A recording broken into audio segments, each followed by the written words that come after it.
आपने देखा होगा कि हम कभी कोई अपनी बात किसी दूसरे को समझाना चाह रहे हैं मगर सामने वाले के समझ में जल्दी नहीं आती। इससे अपोजिट कभी कोई सामने वाला बंदा कोई उसकी बात हमको समझाने की कोशिश कर रहा है, हमारे जल्दी समझ में नहीं आती। ऐसा क्यों होता है? तो इसका मैं रीज़न आपको बताता हूँ, ध्यान से सुनना, क्योंकि ये हमारी वीडियो से टॉपिक से रिलेटेड है। इसका नॉलेज होना हमको बहुत ज़रूरी है, तो इस बात को ध्यान से सुनना। फ्रेंड्स, सिखाने वाला एक होता है, सीखने वाले बहुत सारे होते हैं। अब ये जो बहुत सारे होते हैं तो सबका दिमाग एक जैसा नहीं होता, राइट? कोई बंदा उसमें से किसी चीज़ को, किसी बात को ज़्यादा अच्छे से समझ सकता है, तो उसमें से कोई बंदा ऐसा भी होगा कि एक आसान बात को आसानी से नहीं समझ पाता।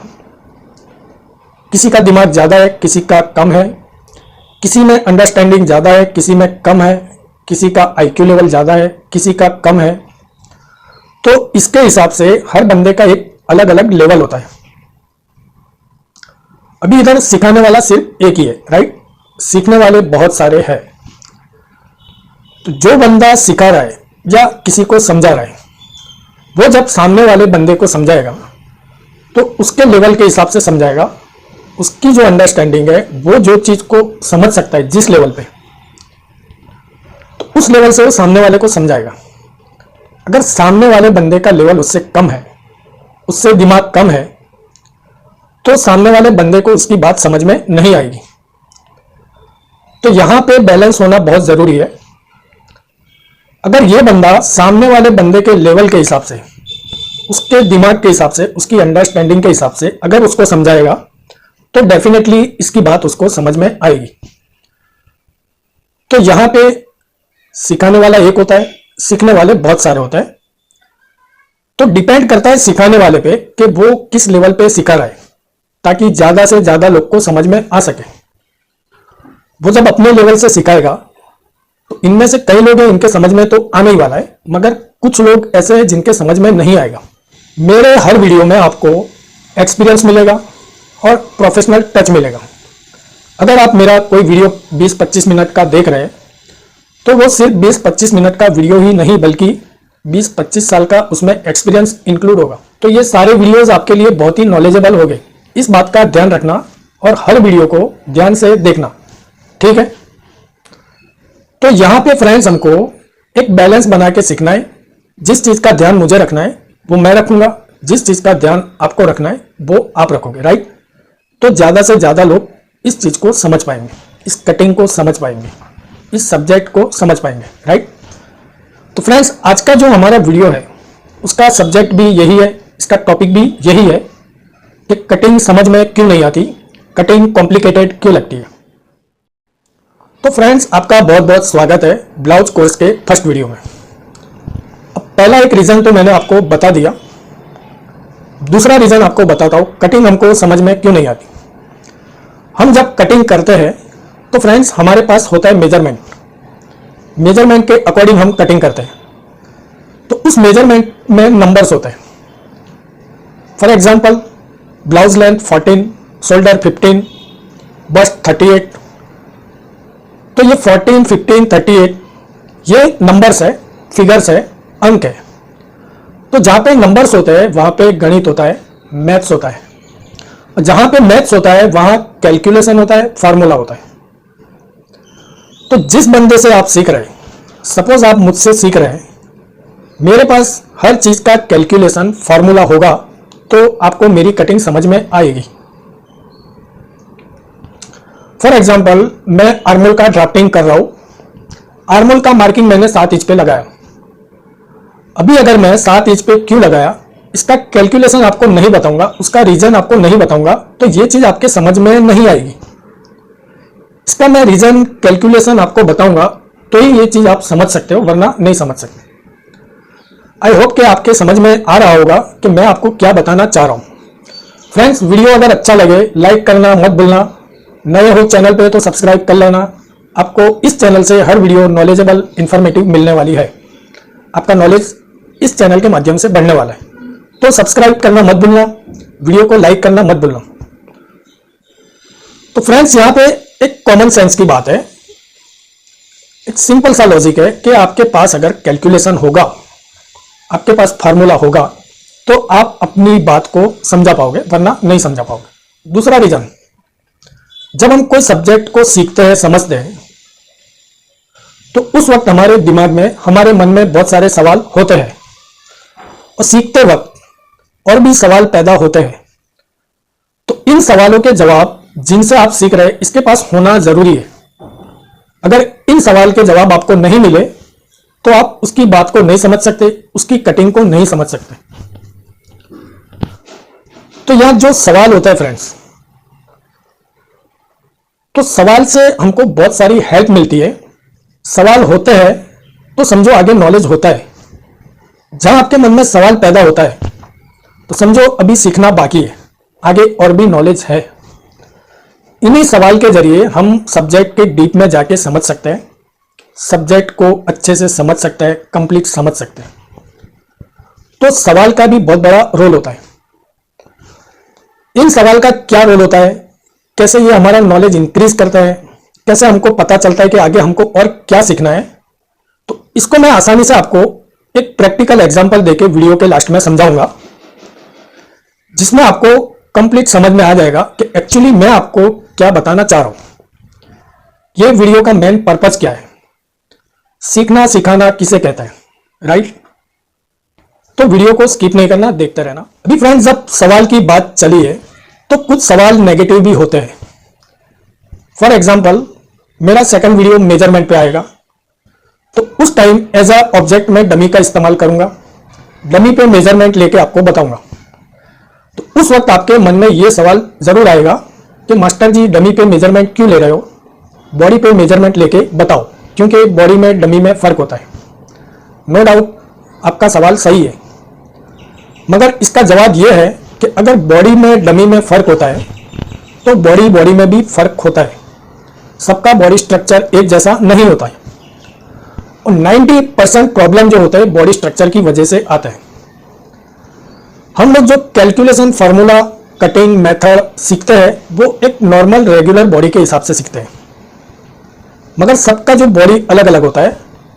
तो उस बॉडी स्ट्रक्चर को अगर आपने नहीं समझा, ठीक है, उसका नॉलेज अगर आपको नहीं है, तो उसकी वजह से जो प्रॉब्लम्स आएगी उसका सॉल्यूशन आपके पास नहीं होगा। 90% प्रॉब्लम इसी वजह से आती है। और इस टॉपिक पे मेरा तीसरे नंबर का वीडियो आएगा जो बॉडी स्ट्रक्चर पे होगा। तो तीसरे नंबर में हम ये चीज समझेंगे कि कौन सी प्रॉब्लम किस वजह से आती है, उसका सॉल्यूशन क्या होता है, राइट। तो इधर जब आपके मन में ये सवाल आया कि डमी पे मेजरमेंट क्यों ले रहे हो, बॉडी में डमी में फर्क होता है, तो फ्रेंड्स यहां पे जो आपका फोकस होना चाहिए, मेजरमेंट कैसे लेते हैं, यहां से हटके आपका फोकस आ गया मेजरमेंट किसका लेते हैं। तो सब्जेक्ट से आप हटके ऑब्जेक्ट पे आ गए। तो फ्रेंड्स जब सब्जेक्ट से आप हटोगे तो ये तो वीडियो है, चलता रहेगा और आप ऑब्जेक्ट पे टिके रहोगे, तो सब्जेक्ट आपको समझ में नहीं आएगा। इस चीज का आपको ध्यान रखना है, इन बातों का ध्यान रखना है। मैं अगर आपको कटिंग बता रहा हूं तो कटिंग कैसे कर रहा हूं ये आपको देखना है, इस पे ध्यान देना है। कटिंग किसका कर रहा हूं इस पे दिमाग नहीं लगाना है आपको। तो फ्रेंड्स ये छोटी छोटी बातों का आपको ध्यान रखना। तो अभी मैं आपको पेप्लम ब्लाउज का घेरा कटिंग करके बताता हूं। मैं आपको क्या समझाना चाह रहा हूं, सीखना किसे बोलते हैं, सिखाना किसे बोलते हैं। सवाल के आगे नॉलेज कैसे बढ़ता है, आगे सीखना कैसे होता है। सीखना एक्चुअली आपको क्या है, ये आपके एग्जाम्पल में आपको समझ में आ जाएगा। तो आइए हम पेप्लम ब्लाउज का घेरा कटिंग करते हैं। मैं आपको पहले टिपिकल लोकल तरीके से कटिंग करके बताऊंगा, फिर इसके बाद बताऊंगा कि इसमें क्या सीखना रहता है और क्या समझना रहता है, राइट। भी फ्रेंड्स यहाँ पे आप ध्यान से देखना, क्योंकि आपको जो अब नॉलेज मिलने वाला है, इस कोर्स के माध्यम से आपको जो नॉलेज मिलने वाला है वो आपको पेड कोर्स में भी नॉलेज नहीं मिलेगा, ठीक है। अभी हम इधर पेप्लम ब्लाउज का घेरा कटिंग कर रहे हैं, तो हम ब्लाउज का हाफ घेरा कटिंग करेंगे फ्रंट साइड का, ठीक है। तो 32 वेस्ट है, तो हाफ साइड की वेस्ट होगी 32 का हाफ होगा 16। अभी ये फैब्रिक को हमने फोल्ड कर लिया है, यानी हाफ का भी हाफ कर दिया है, ठीक है। तो 16 का हाफ होगा 8। अभी ये जैसे लोग कटिंग करते हैं वो तरीका मैं आपको बता रहा हूं। तो 16 का हाफ होगा 8, तो हमको वेस्ट का मेजरमेंट 8 चाहिए। ठीक है, कपड़ा फोल्ड किया हो, इधर हम 5 इंच पे मार्किंग लगाएंगे, इधर 5 इंच पे मार्किंग लगाएंगे फ्रेंड्स, और ये इसको राउंड कर लेना है। ये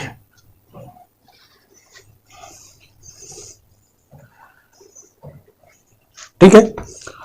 अभी ब्लाउज की लेंथ के हिसाब से घेरे की लेंथ है हमारी 10 इंच।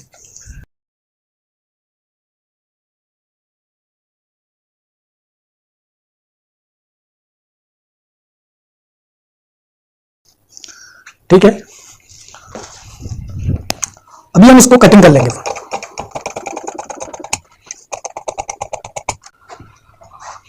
अभी मैं आपको दिखाऊंगा कि इसका फॉल कैसा आता है, परफेक्ट कटिंग हुआ है या नहीं है। ठीक है, तो मैं आपको डमी पे इसका फॉल दिखाता हूं और फिर आपको समझना क्या होता है, इसमें कौन कौन से सवाल छुपे होते हैं, ये परफेक्ट है, कंप्लीट है या इनकम्प्लीट है, ये आपको मैं डमी पे बताऊं। अभी फ्रेंड्स हमारा ये पेप्लम का घेरा एकदम परफेक्ट कटा हुआ है, इसका फॉल भी एकदम परफेक्ट है। अभी इधर आपको ऐसा लगेगा कि आपने इसको सीख लिया, मगर फ्रेंड्स आपने यहाँ पे कुछ नहीं सीखा। ये पेप्लम के अंदर बहुत सारे सवाल अभी मौजूद है। ठीक है, बहुत सारे क्वेश्चंस है, बहुत सारे प्रॉब्लम्स है। वो प्रॉब्लम्स का सॉल्यूशन आपके पास नहीं होगा क्योंकि आपने यहां तक ही सीखा है, इसके आगे जो सीखना चाहिए आपने वो चीज नहीं सीखा। तो फ्रेंड्स इसमें क्या क्या सवाल होता है ये मैं आपको बताता हूं। सबसे पहले ये फॉल क्यों गिर रहा है ये आपको मालूम नहीं होगा, इसका रीजन क्या है। ठीक है, इसके पीछे किसका रोल है, प्लस 1 2 3 4 5 6 7, ठीक है 7 फॉल गिर रहा है इसके अंदर। तो 7 फॉल क्यों गिर रहा है, कटिंग के वक्त आपको ये भी मालूम नहीं होगा कि इसमें 7 फॉल्स गिरने वाले हैं। ठीक है, तो यहाँ पे क्वेश्चन है, आपके पास इसका आंसर नहीं है। ठीक है, अभी प्रॉब्लम कैसे आ सकती है ये मैं आपको बताता हूं, इससे आपको ये समझ में आएगा कि आपको अभी इसमें सीखना बहुत कुछ बाकी है।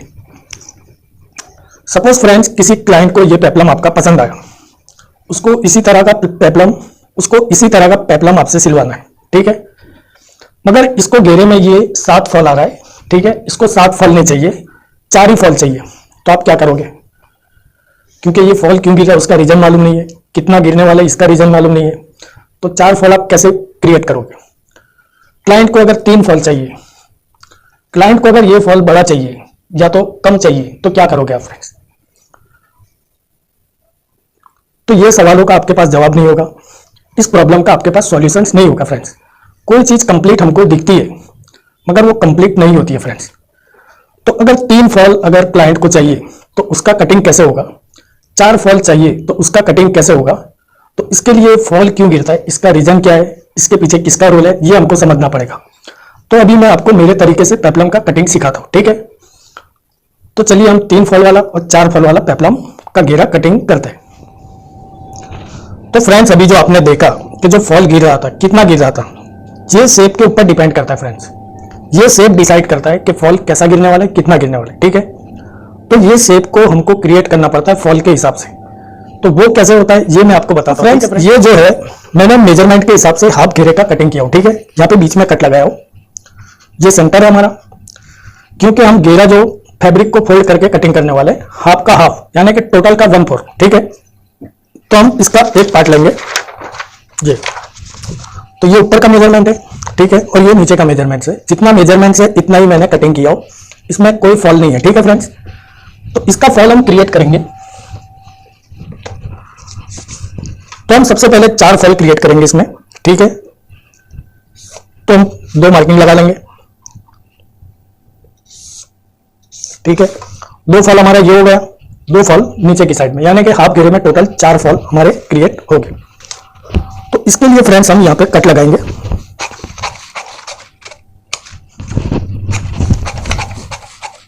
ये 2 कट लगा दिए। ठीक है, तो ये हमारा सेंटर है, ये साइड है, बीच में एकदम बराबर के डिस्टेंस पे 2 कट लगाए। ठीक है, तो 2 2 2 + 2 4 फॉल हमारे क्रिएट हो गए। कैसे हो गए, इसके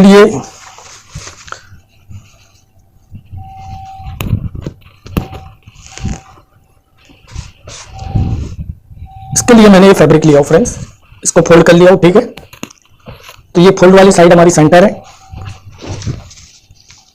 ये हमारा सेंटर है, इसको मिला देंगे। अभी ये जो हमने कट किया, हमको जितना बड़ा फॉल चाहिए इतना स्प्रेड करना है। ठीक है फ्रेंड्स, कम चाहिए तो कम स्प्रेड करेंगे, ज्यादा चाहिए तो ज्यादा स्प्रेड करेंगे। तो इस शेप के हिसाब से हमको स्प्रेड करना है। अभी ये जो हमको शेप मिल रहा है इसके हिसाब से हम कटिंग करेंगे तो हमारा 4 फॉल गिरेगा फ्रेंड्स। इस पर मार्किंग लगा लेंगे।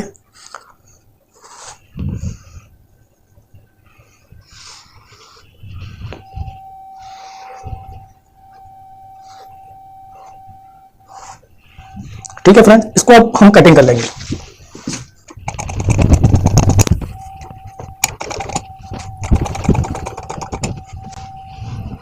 तो ये हमारा 4 फॉल का घेरा कट गया। अभी हम 3 फॉल वाला कटिंग करेंगे फ्रेंड्स, और ये मैं आपको डमी पे डाल के दिखाऊंगा। ठीक है, तो इसके लिए हम वापस से यही पेपर लेंगे जो टोटल वेस्ट का 1/4 पार्ट है, चौथा हिस्सा है। ठीक है, एक फॉल सेंटर में क्रिएट करेंगे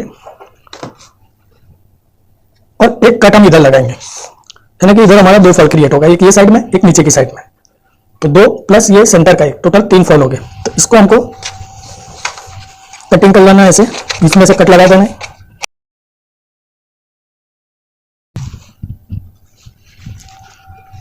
फ्रेंड्स ये मैंने पहले से ही कटिंग करके रखा हुआ है, मगर आपको फिर भी दिखा देता हूं।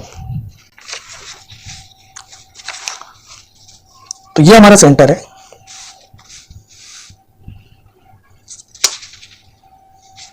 ये हमारा सेंटर है। ठीक है फ्रेंड्स, तो ये एक फॉल हम सेंटर में क्रिएट करेंगे।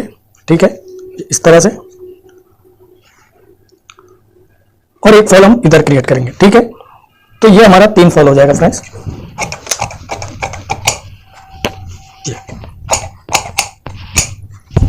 तो ये हमारा 3 फॉल हो गया, एक और ये 2, टोटल 3 फॉल हमारा हो गया। अभी इसको मैं डमी पे डाल के दिखाता हूं फ्रेंड्स कि ये 3 फॉल हमारा कैसे गिरता है, 4 फॉल कैसे गिरता है। फ्रेंड्स वीडियो पसंद आए तो लाइक करना मत भूलना, चैनल पे नए हो तो सब्सक्राइब कर लेना, आपको बहुत सारी जानकारी इस चैनल से मिलने वाली है। ठीक है फ्रेंड्स, नेक्स्ट वीडियो मेरा आएगा मेजरमेंट पे, मेजरमेंट कैसे लेते हैं। तो मिलते हैं नेक्स्ट वीडियो में।